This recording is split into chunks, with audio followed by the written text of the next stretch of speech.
Depuis 3 ans, la guerre fait rage en Ukraine. Mais aujourd'hui, pour la toute première fois, une lueur se voit. Et si tout pouvait changer d'un instant à l'autre, l'histoire que nous connaissons pourra-t-elle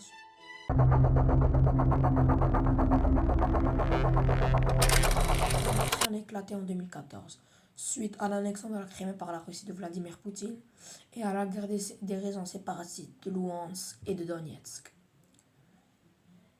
Et en février 2022, la guerre devient officielle, suite à l'invasion de la Russie de l'Ukraine, le faisant évoluer en une guerre totale.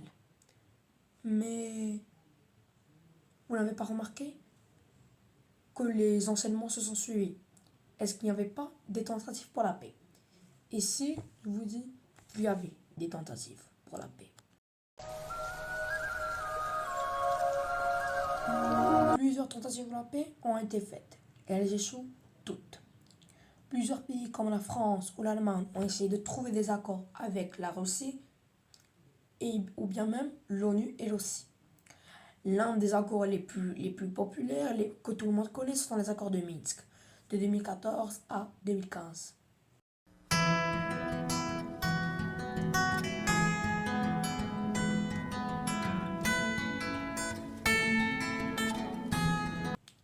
Ces accords ont pour but de trouver un cessez-le-feu en Ukraine, mais elle échoue. Mais vous n'avez pas remarqué qu'il y avait plusieurs obstacles dans ces cessez-le-feu. Il y avait plusieurs obstacles. Pour trouver un accord ou bien un cessez-le-feu, il est difficile à cause des intérêts géopolitiques. La Russie et l'Ukraine ont des buts divergents.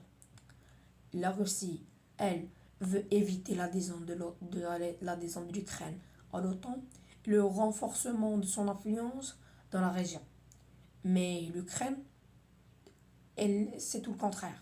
L'Ukraine, elle, veut un rapprochement avec l'Occident. Elle veut même son adhésion à l'Ukraine et à son adhésion à l'OTAN et à l'Union européenne. Et des divisions sur le sujet en Ukraine.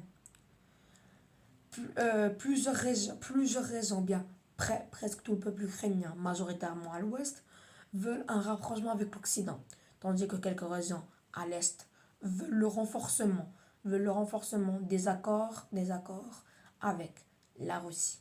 Alors, où en est-on? Est-ce qu'on pourra trouver un accord de cessez-le-feu en Ukraine?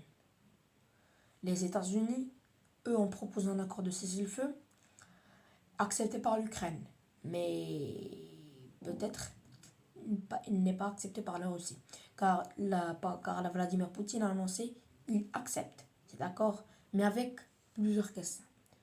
Maintenant, nous allons voir quelque chose d'autre. Il y a 1981, Jules César, dictateur romain, est poignardé par un groupe de sénateurs lors des Ides de mars. Cet événement marque la fin de la République romaine et ouvre la voie à l'Empire romain. À votre avis, la justice internationale est-elle efficace?